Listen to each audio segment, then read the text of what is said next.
एक एस्टेरॉयड जिसका नाम अगाथा 616 है सीधा धरती की ओर आ रहा है। सारे देश मिलकर उस पर ढेर सारे रॉकेट मारते हैं और एस्टेरॉयड को तबाह कर देते हैं। लेकिन इससे कुछ केमिकल धरती पर बरसते हैं जो जानवरों को बड़े बड़े और खतरनाक मॉन्स्टर्स में बदल देते हैं। एक साल में ही धरती की 95% आबादी खत्म हो जाती है और जो बचे हैं वो बंकरों, गुफाओं और पैनिक रूम्स में छिपकर जीते हैं। 7 साल बाद जोएल अभी भी एक बंकर में रह रहा है जहां उसकी कोई गर्लफ्रेंड नहीं है और उसे बाकी सबके रोमांस का सुनना पड़ता है। क्योंकि वो मॉन्स्टर्स से लड़ने में फिसड्डी है, वो ग्रुप के साथ बाहर सामान ढूंढने नहीं जाता। इसके बजाय वो खाना बनाता है और छोटे मोटे काम करता है, जैसे गाय का दूध निकालना। वो एक डायरी भी रखता है और मॉन्स्टर्स के चित्र बनाता है जो उसने देखे हैं, ताकि सर्वाइवल गाइड बन सके। ग्रुप की गोलियां कुछ साल पहले ही खत्म हो गई थीं, तो अब वे कुल्हाड़ी और क्रॉसबो जैसी हथियारों का इस्तेमाल करते हैं। एक दिन जब जोएल क्रॉसबो चलाने की प्रैक्टिस कर रहा होता है, अचानक बंकर की बिजली चली जाती है और पता चलता है कि कुछ मॉन्स्टर्स ने उनकी सुरक्षा तोड़ दी है। कुछ लोग सुरंगों में जाकर उनसे लड़ते हैं, जबकि बाकी लोग उनके सेंसर सिस्टम की स्क्रीन पर प्रगति देखते हैं। अपने दोस्तों की चेतावनी को नजरअंदाज करते हुए जोएल ने छिपने से मना कर दिया और एमी को खोजने के लिए निकल पड़ा।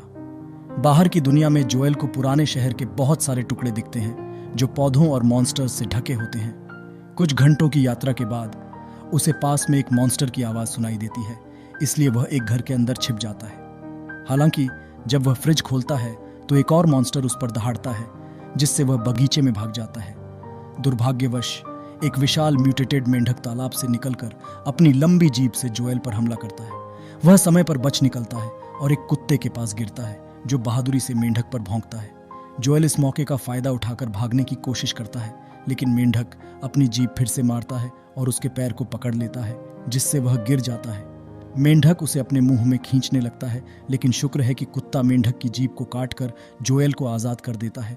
इसके बाद जोएल भागने लगता है और कुत्ते का पीछा करता है, जो उसे एक बस में ले जाता है।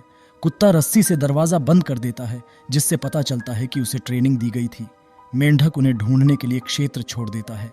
जोएल चारों ओर देखता है और समझता है कि यह कुत्ता यहाँ अपने मालिक के साथ छुपता था, जो शायद अब नहीं रहा। कुत्ते का नाम बॉय है और वह अपने मालिक के कपड़े इसलिए रखता है क्योंकि उसे उनकी याद आती है। जोएल रात बस में बिताता है। सुबह होते ही बॉय भी जोएल के साथ जाने का फैसला करता है और अपने मालिक के कुछ कपड़े भी साथ ले आता है, जिन्हें जोएल अपनी बैग में रख लेता है। वे तबाह हुए शहरों और जंगलों से होकर गुजरते हैं और इस दौरान बॉय और जोएल एक दूसरे की कंपनी का मजा लेते हैं, कभी कभी खेलते भी हैं। हालांकि बॉय कैच खेलना नहीं जानता, पर वो जोएल को जहरीले बेरीज खाने से रोकना जरूर जानता है। थोड़ी देर भटकने के बाद जोएल गलती से जमीन में एक गड्ढे में गिर जाता है और उसके पैरों के नीचे की हड्डियां इशारा करती हैं कि ये मॉन्स्टर का घोंसला है। उसे सुरंगों में जीवों की आवाजें सुनाई देती हैं और वह समय रहते एक हमले से बच जाता है, लेकिन उसे यकीन नहीं होता कि वह लड़ पाएगा। शुक्र है कि उसी समय एक रस्सी गड्ढे में गिरती है, जो कि क्लाइड और मिनो की देन होती है। वे उसे गड्ढे से बाहर खींचते हैं और उसी समय सभी कीड़े बाहर निकल आते हैं। जब एक मॉन्स्टर गड्ढे से कूदता है तो वे उसे काटाने से मार देते हैं और फिर एक ग्रेनेड फेंककर बाकी सबको खत्म कर देते हैं। इसके बाद चारों एक साथ यात्रा करने लगते हैं। मिनो जोएल को क्रॉसबो चलाना सिखाती है और क्लाइड भी सर्वाइवल के गुर सिखाते हैं। वे बताते हैं कि वे पहाड़ों की तरफ जा रहे हैं, जहां ठंड की वजह से मॉन्स्टर्स नहीं रह सकते। अचानक उनकी यात्रा एक विशाल घोंघा मॉन्स्टर द्वारा बाधित होती है, इसलिए क्लाइड जोएल की शर्ट लेता है और इसे घोंघे के खोल में छिपा देता है।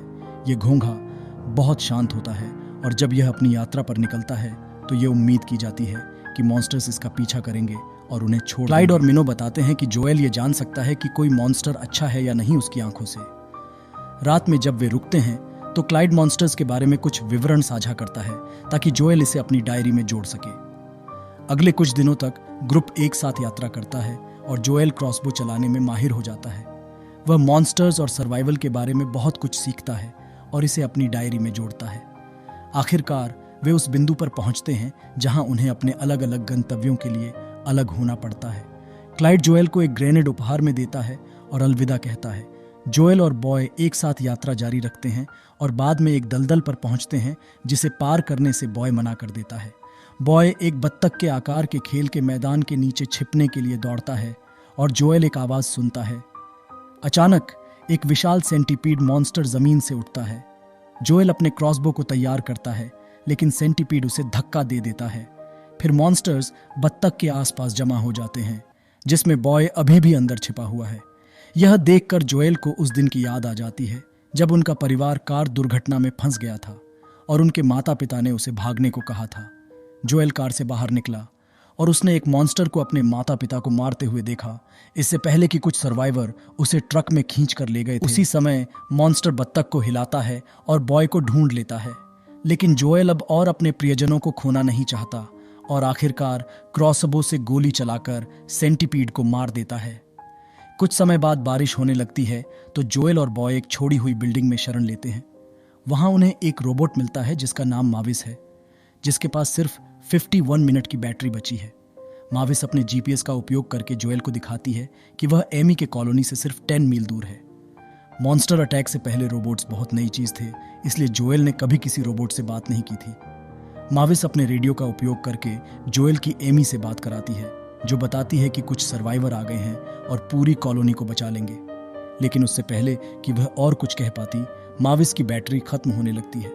अपने आखिरी मिनटों में माविस अपने सोशल मीडिया डेटाबेस से कुछ तस्वीरें और वीडियो दिखाती है, जिनमें जोएल का परिवार भी शामिल है। रोते हुए जो मेविस को गले लगाता है और साथ में वे चमकदार जेलीफिश को उड़ते देखते हैं। जब मेविस अंत में बंद हो जाती है, आभारी जो उसको एक सही दफन देता है। अगले दिन जो और बॉय आगे बढ़ते हैं और एक बड़े गड्ढे में गिरने से बच जाते हैं। बॉय भाग जाता है जब जोएल नीचे एक रानी सैंड गॉबलर को भूमिगत देखता है। उसने एक खिलौने को भांट कर ध्यान हटाता है और बॉय के साथ दौड़ना शुरू करता है, लेकिन रानी उनके पीछे आती है। उनके पीछे दौड़ने के बाद जंगलों में भागते भागते जोएल एक स्टिक पर फिसल जाता है और नदी के किनारे के पास एक पहाड़ से नीचे गिरता है, जिससे बॉय का वस्त्र जल जाता है, जो बॉय के साथ खोखली डंडी के पीछे छुप जाता है। और रानी बहुत करीब आती है, लेकिन वे चुपचाप इंतजार करते हैं जब तक वह दूर ना हो जाए। उस समय बॉय पानी में वस्त्र देखता है और उसे लेने के लिए दौड़ जाता है, जो महाशक्तिशाली होता है। उन्हें घात लगता है, जो अपने बैग से ग्रेनेड उठाता है और उसे रानी के मुंह में फेंकता है। फिर पानी में कूद जाता है ताकि रानी फट जाए और किसी को चोट न लगे। उसके बाद जो किनारे तक पहुंचता है, बस देखता है कि उसका शरीर जीभ से ढका हुआ है। उसने सभी को हटाया है। फिर वह बॉय को डांटने लगता है और उसको रानी का हमला दोषी ठहराता है, जो उसे भाग जाने पर मजबूर करता है। जोएल अकेले आगे बढ़ने की कोशिश करता है, लेकिन जल्दी ही समझता है कि हर एक जहरीले नशे में उसे बहकाने लगता है और उसे पागलपन के अलग अलग सपने दिखने लगते हैं। वह एक पौधा देखता है जिसे क्लाइड ने उसे एंटीवेनम बताया था और उसे खा लेता है। फिर उसे एक साथ लोग आते हुए दिखाई देने लगते हैं, पर पता चलता है कि ये एक सपना नहीं है। ये एमी और उसके साथी हैं जो बॉय के साथ लाए गए थे। खुश होकर जो एमी से मिलता है और फिर बेहोश हो जाता है। कुछ समय बाद जो एमी के बंकर में जागता है, उसे बेहतर महसूस हो रहा है, लेकिन उसे यह भी पता चलता है कि वह असल में एक अनजान सर्वाइवर को किस कर चुका है, एमी की बजाय। वह समझाती है कि उसकी कॉलोनी को एक यॉट कैप्टन और उसके जहाज के क्रू ने ढूंढ लिया था, जो उन्हें सुरक्षित जगह ले जाने का वादा किया था। सब लोग अपने सामान को पैक कर रहे हैं और तैयार हो रहे हैं, इसलिए एमी ज्यादा समय उनके साथ बिता नहीं सकती। फिर जोएल बंकर के आसपास घूमता है, इस कॉलोनी की आदतें और सही बीच के पास देखता है। उसे यॉट के लोग मिलते हैं, डेना, रॉको और कैप्टन ब्रुक्स।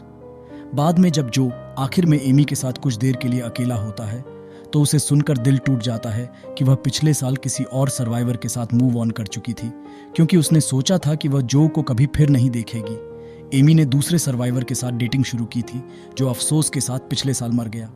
फिर जोएल अपनी कॉलोनी से संपर्क करने की कोशिश करता है, लेकिन कोई फायदा नहीं होता। जब उसने उन्हें दिए गए नक्शे पर नजर डाली तो उसे बहुत बड़ा झटका लगता है। इसी वक्त एमी होश में आती है और डेना से लड़ने लगती है। कुछ हमले सफलतापूर्वक करती है, लेकिन डेना के ज्यादा अनुभव के कारण जल्दी ही परास्त हो जाती है। क्रैब भी रिकवर करके कॉलोनी को तबाह करने लगता है। बॉय आता है और मॉन्स्टर पर भौंकता है और डेना उसे गोली मारने की कोशिश करती है, लेकिन एमी उसका हाथ हटा देती है और गोली क्रैब को लगती है। सरप्राइज का उपयोग करके एमी डेना को परास्त कर देती है, लेकिन ब्रुक्स आकर उसे बेहोश कर देता है और अपनी क्रू को नाव में जाने का आदेश देता है। क्रैब अपने विनाशकारी तरीके जारी रखता है और बॉय उसके हमलों से बचकर एमी के पास पहुंचता है। उसका चेहरा चाटकर उसे जगाता है। ब्रुक्स क्रैब को और भी गुस्सा दिलाने के लिए इलेक्ट्रिक शॉक्स देता रहता है और मॉन्स्टर दहाड़ता है। जोएल उसके मुंह को देखता है और उसका कमजोर स्थान ढूंढता है। एमी एक हथियार लेकर आती है जो डेना ने गिरा दिया था और जोएल को देती है। जोएल क्रैब को मारने ही वाला होता है, लेकिन उसकी आंखों में देखकर समझ जाता है कि यह वास्तव में एक दयालु प्राणी है जिसे असली मॉन्स्टर द्वारा नियंत्रित किया जा रहा है। जोएल चेन को शूट करता है और क्रैब को आजाद कर देता है, जो तुरंत ही शांत हो लीसा का जोएल को छोड़कर पानी में कूदना। सिर्फ कुछ ही सेकंड में वह याच तक पहुंचती है जहां डेना, रॉको और ब्रुक्स हैं, और यहां तक कि याच को तबाह कर देती है। जब सब लोग सुरक्षित हो जाते हैं, जोएल एमी से अलविदा कहने के लिए उसे गले लगाता है और अपना जर्नल गिफ्ट करता है ताकि वह भी मॉन्स्टर्स के बारे में सीख सके। भले ही वे साथ नहीं रहेंगे, जोएल इस यात्रा के लिए आभारी है क्योंकि इसने उसे एक बेहतर इंसान बना दिया। जाने से पहले वह एमी को एक आखिरी किस देता है। अगले 7 दिनों तक जोएल और बॉय साथ यात्रा करते हैं और अपने नए अनुभवों की मदद से जीवित रहते हैं। आखिरकार वे अपनी कॉलोनी पहुंचते हैं जहां उनका खुली दिल से स्वागत होता है। उसके बाद जोएल रेडियो के माध्यम से सभी बंकरों को संदेश भेजता है, उन्हें सिखाता है कैसे वहां जीवित रहे और उन्हें पहाड़ों में आने का निमंत्रण देता है जहां ठंड मॉन्स्टर्स को दूर रखेगी। फिर जोएल, बॉय और उनके कॉलोनी के सदस्य साथ मिलकर क्लाइड और मिनो के पास लौटने के लिए निकल पड़ते हैं और जल्दी ही दूसरी कॉलोनियां भी नए जीवन की शुरुआत करने के लिए तैयार हो जाती है।